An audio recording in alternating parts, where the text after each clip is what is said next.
Assalamualaikum warahmatullahi wabarakatuh. Perkenalkan, saya Safiani Wijaya dengan NIM 2451504047111064. Di sini saya akan mendemonstrasikan tentang database concurrency atau lebih gampangnya gimana dua pengguna bisa mengakses dan merubah data yang sama di waktu yang bersamaan. Nah, hal ini tuh bisa bikin data menjadi bentrok dan muncullah 4 masalah utama yang sering sekali terjadi dalam transaksi database, yaitu loss update, dirty read, unrepeatable read, dan phantom read. Nah, dalam simulasi kali ini, aku sudah menggunakan dua script SQL, di mana di sini sebelah kiri ada session A dan di sebelah kanan ada session B untuk seakan-akan ini tuh seperti dua orang yang sedang ngerjain atau mengupdate database yang sama, yaitu session A dan session B. Baiklah, kita mulai dari yang pertama, yaitu ada loss update. Di sini kita akan set current installation-nya. Perlu diperhatikan di sini commit-nya sudah manual commit supaya kita bisa mempraktekkan bagaimana kesalahan-kesalahan transaksi pada database yang sering terjadi. Kita akan set current installation-nya dulu. Oke, yang pertama kita akan mempraktekkan yaitu ada mendemonstrasikan maksudnya yaitu loss update. Sini kita udah set run isolation, session A dan juga session B. Nah, selanjutnya kita akan mengecek salary dari employee number 1001. Di sini salary-nya ada 100.000. Nah, aku mau mengupdate dari session 1 salary-nya bertambah menjadi 1.000. Langsung aja kita update sehingga hasilnya menjadi 101.000. Nah, tapi pada session A ini kita tidak akan commit dahulu dan membiarkan session B ini juga melakukan update di waktu yang bersamaan. Sedangkan kita akan mengupdate pada session B ini, salary-nya itu bertambah menjadi 2.000. Nah, setelah kita update, data pada session B dan kita akan meng-commit, kita akan lihat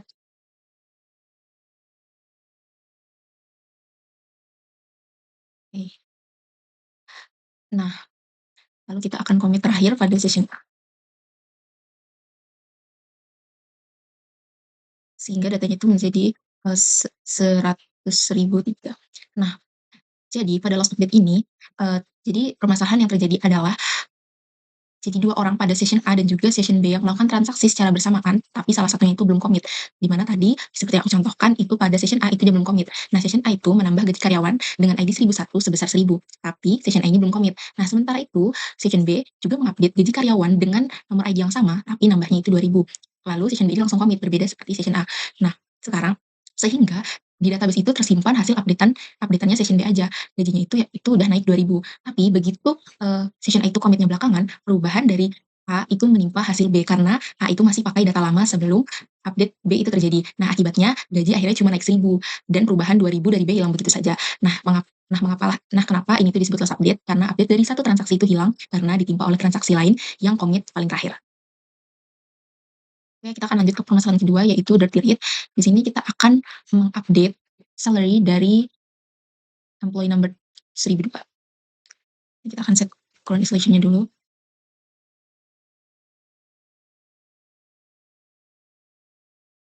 Oke, kita akan mengupdate. Hmm,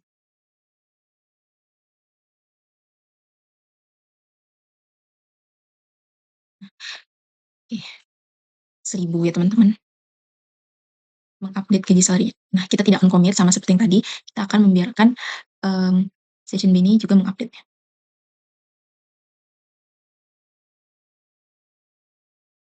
Oke. Nah, oke. Jadi session B akan membaca updatean dari session A, yaitu 9.000.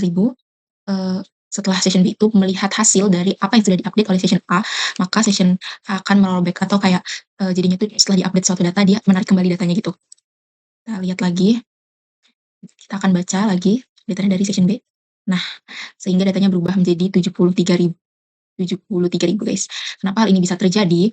Nah, uh, hal ini itu terjadi dikarenakan session A tadi sudah mengubah gaji karyawan dengan ID 1.002 itu jadi 9.000. Nah, tapi dia belum commit. Sedangkan session B itu karena kita tadi pakai set current isolation uncommit read atau UR, nah dia itu langsung baca nilai itu atau updatean dari session A. Nah, karena itu session B itu bisa lihat gaji karyawan itu udah 9.000 padahal session A itu belum commit. Nah, jadi setelah session B bisa membaca updatean dari session A, lalu session A itu berubah pikiran dan merollback kembali updatean sebelumnya. Jadi nilai 9.000 itu hilang, di session B itu sudah sempat membaca nilai itu. Nah, itulah mengapa itu dinamakan oleh dirty read. Nah, dirty read ini bisa terjadi karena isolation level UR-nya membolehkan transaksi membaca data yang sedang diubah tapi belum di-commit. Jadi, dirty read ini intinya adalah membaca data yang sedang diupdate oleh session lainnya. Oke. Oke, kita lanjut ke permasalahan ketiga, yaitu ada unrepeatable rate. Di sini kita akan set current isolation-nya as, begitu juga dengan session B outfit tidak perlu. Nah, kita langsung select salary from employee number 1003. Kita lihat, kita bisa melihat datanya 48.000. Nah, pada session B kita akan langsung melakukan update ya, teman-teman, dan commit. Kita akan mengupdate,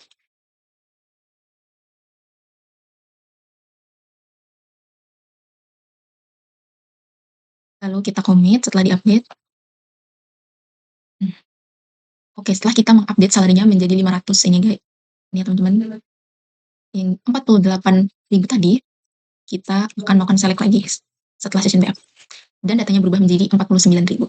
Nah, mengapa hal ini bisa terjadi? Kenapa dikatakan unrepeatable rate? Ini terjadi kalau kita baca data 2 kali dalam satu transaksi, tapi hasilnya beda karena ada transaksi lain yang ubah nilainya itu di tengah-tengah seperti session B tadi. Nah, seperti yang sudah kita contohkan yang sudah aku contohkan sebelumnya, yaitu session A membaca gaji karyawan dengan ID 1003, itu tadi kan 48.000 ya awalnya. Nah, di waktu yang bersamaan session B itu mengupdate gaji karyawan yang sama, menaikkannya menjadi 500. Lalu dia komit. Nah, setelahnya session A itu baca ulang baris yang sama dan nilai gajinya itu udah berubah, dengan penambahan 500 tadi menjadi 49.000. Nah, padahal A itu merasa, masih di transaksi yang sama tapi datanya tuh udah berbeda. Nah, inilah mengapa unrepeatable rate hasil pembacaan yang seharusnya sama malah berubah di tengah-tengah transaksi. Nah, ini tuh bisa terjadi kalau isolation levelnya cuma read, stability, atau RS. DB2 itu menjaga agar data yang dibaca stabil selama query tapi nggak menjamin nilainya tetap sama kalau transaksi lain udah komit di antaranya.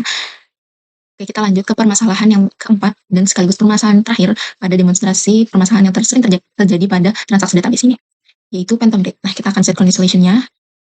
Nah, oke. Di sini kita akan melakukan select from salary, di mana gaji karyawan itu lebih dari 150.000 ya, teman-teman. Nah, ini muncul semua salary yang lebih dari 150.000. Setelahnya, pada session B akan melakukan insert into atau penambahan data dan mengcommit datanya. Lalu kita commit. Nah, kita akan melakukan select ulang pada session A. Nah, oke. Jadi phantom rate ini, session A itu lagi meng-select data semua karyawan dengan gaji di atas 150.000 seperti yang sudah kita lihat tadi, lalu muncul kan hasilnya. Nah, sementara itu session B itu menambah data baru karyawan dengan gaji berapa tadi? Dengan gaji 200.000. Nah, lalu dia mengkomit. Setelahnya session A itu jalankan query yang sama lagi, yaitu select yang tadi untuk memunculkan data semua karyawan dengan gaji di atas 150.000. Nah, tapi muncul baris baru ya, yaitu 10.000 ini. Nah, mengapa itu bisa terjadi? Padahal A itu belum selesai transaksi. Jadi seolah-olah ada hantu atau data baru yang muncul di tengah jalan, makanya disebut phantom read. Nah, masalah ini tuh muncul karena isolation level repeatable read atau RR hanya menjamin data yang dibaca baris per baris nggak berubah, tapi nggak bisa mencegah baris baru muncul yang memenuhi kondisi filter. Untuk mencegah phantom read ini kita butuh level serializable, di mana DB2 bakal nge-lock seluruh rentang nilai yang terlibat di query. Nah, dari keempat demonstrasi tadi, kita bisa melihat perbedaan antar isolation level punya konsekuensinya masing-masing. Isolation rendah kayak UR dan CS kasih performa tinggi, tapi bisa bikin data nggak konsisten. Nah, isolation tinggi kayak RR dan serializable bikin data aman, tapi bisa memperlambat transaksi kayak banyak clock itu. Nah, intinya, nggak ada yang benar-benar salah, tapi semua itu tergantung kebutuhan sistem dan seberapa penting konsistensi datanya. Nah, oke, dari simulasi 4 masalah data concurrency di DB2 ini, yaitu last update, dirty read, unrepeatable read, dan phantom read, itu saja yang bisa saya jelaskan dalam demonstrasi kali ini. Saya ucapkan terima kasih. Wassalamualaikum warahmatullahi wabarakatuh.